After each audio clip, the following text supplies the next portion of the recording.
Hello बच्चों, चलिए प्रश्न को देखते हैं। प्रश्न है 2 मेथिल ब्यूट 2 इन के अपचयित ओजोनीकरण पर उत्पन्न होने वाले उत्पादों के नाम लिखिए। तो देखिए बच्चों, यहाँ पर बात करें प्रश्न की मुख्य अवधारणा की। मुख्य अवधारणा तो बच्चों यहाँ पर समझें, जो हमारे पास में जो यहाँ पर हमारे पास में एल्कीन है। मान लीजिए कोई भी एल्कीन की हम बात करें, जैसे हम यहाँ पर ले लें R C H double bond C H R. ये हमने यहाँ पर एल्कीन ले ली। अब इस एल्कीन के साथ में क्या होता है कि जब ओजोन की क्रिया करते हैं तो ओजोन किस रूप में होता है, यहाँ पर O प्लस ओ नेगेटिव। तो जब इसकी क्रिया यहाँ पर होती है तो मान लीजिए जैसे ये डबल बॉन्ड है। अब इस डबल बॉन्ड के इलेक्ट्रॉन इधर चले गए तो यहाँ पर क्या आएगा, प्लस आ जाएगा, यहाँ पर क्या आएगा, नेगेटिव आ जाएगा।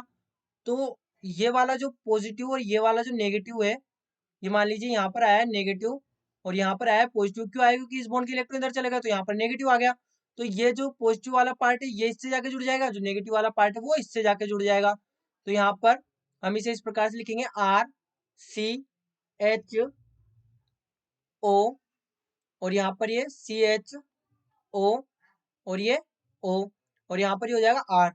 अब देखिए ये होता है अस्थाई, अस्थाई। और जब ये अस्थाई है तो ये यहाँ पर निर्मित करता है इस प्रकार से, यहाँ पर निर्मित करता है आर सी एच ओ ओ और यहाँ पर ये वाला यौगिक बनेगा। अब हमसे क्या कहा गया है, हमसे कहा गया है अपचयित ओजोनीकरण। तो अपचयित ओजोनीकरण किया जाता है H2O जिंक की उपस्थिति में। और जब H2O जिंक की उपस्थिति में अपचयित ओजोनीकरण होता है तो ये बॉन्ड यहाँ पर ब्रेक होते हैं और ये बॉन्ड ब्रेक होकर निर्मित कर लेते हैं R C double bond O H और ये R C double bond O H.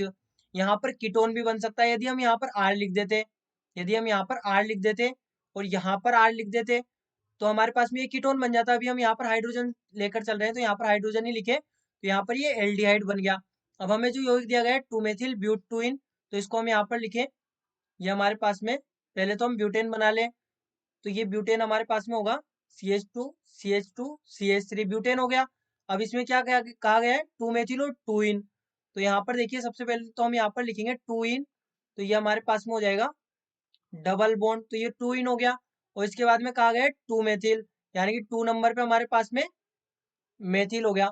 तो बच्चों यहाँ से एक चीज तो हमें समझ में आ गई, जब हमने यहाँ पर आर लिखा था और यहाँ पर आर लिखा था तो यहाँ पर क्या बन रहा था, कीटोन।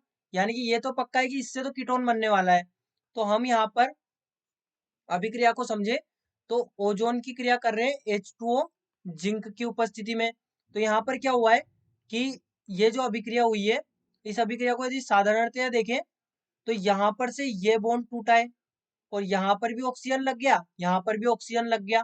तो अब हमने यहाँ पर मैकेनिज्म को तो समझ लिया, केवल यहाँ पर हमें हाइड्रोजन की जगह पे आर लिखना है यानी एल्किल समूह लगाना है।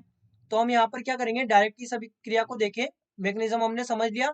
तो इस बॉन्ड को तोड़ेंगे और यहाँ पर भी ऑक्सीजन, यहाँ पर भी ऑक्सीजन। तो ये क्या बना लेगा, ये बना लेगा एक तरफ तो CH3 C double bond O CH3 और साथ में इधर क्या बन गया, इधर बन गया CH3 C double bond O और यहाँ पर क्या है, हाइड्रोजन है। तो यहाँ पर हम लगा देंगे हाइड्रोजन।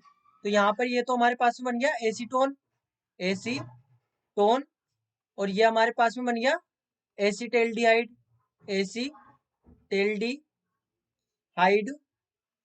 एसीटेल्डिहाइड ये हमारे पास में बन गया और ये हमारे पास में बन गया एसीटोन।